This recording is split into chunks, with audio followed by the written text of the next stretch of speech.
Today's gospel certainly is a missed opportunity and kind of a sad circumstance in the life of Jesus, where he goes to his hometown and people in his own hometown that he knew best didn't recognize the presence or the action of God in him. They couldn't see it.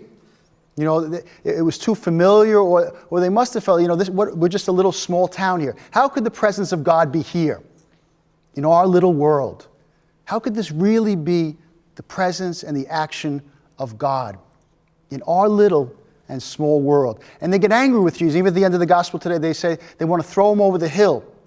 That they couldn't recognize that God could even be in their small town, in their small world.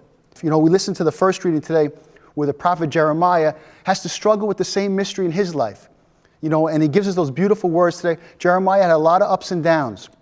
He had a lot of triumphs. He had a lot of tragedies. He had a lot of moments where he was successful. He had a lot of moments where he wasn't.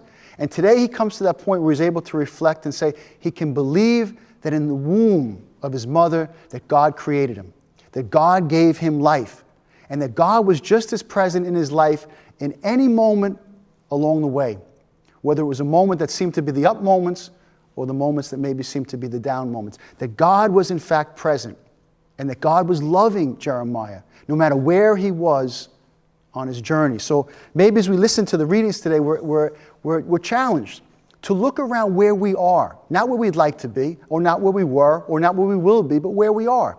And to say that in that place, God is present as God is anywhere else, and as active as anywhere else. We think of so many people.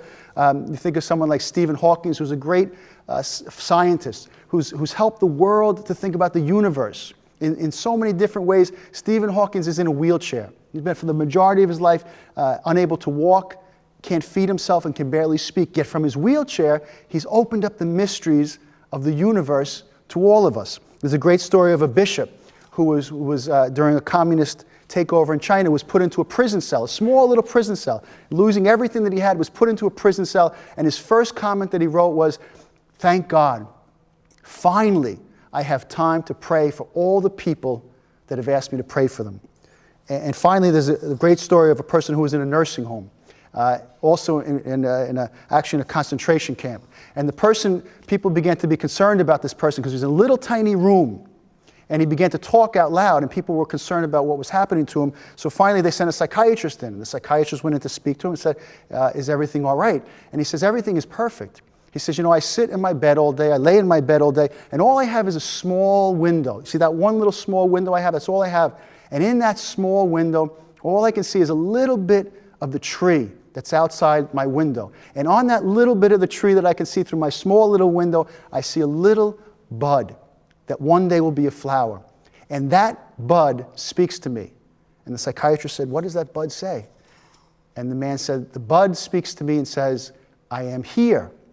I am life. I am eternal life." And so as we listen to these scriptures today is perhaps a day to relook at where we are and to recognize again the presence and the action of God.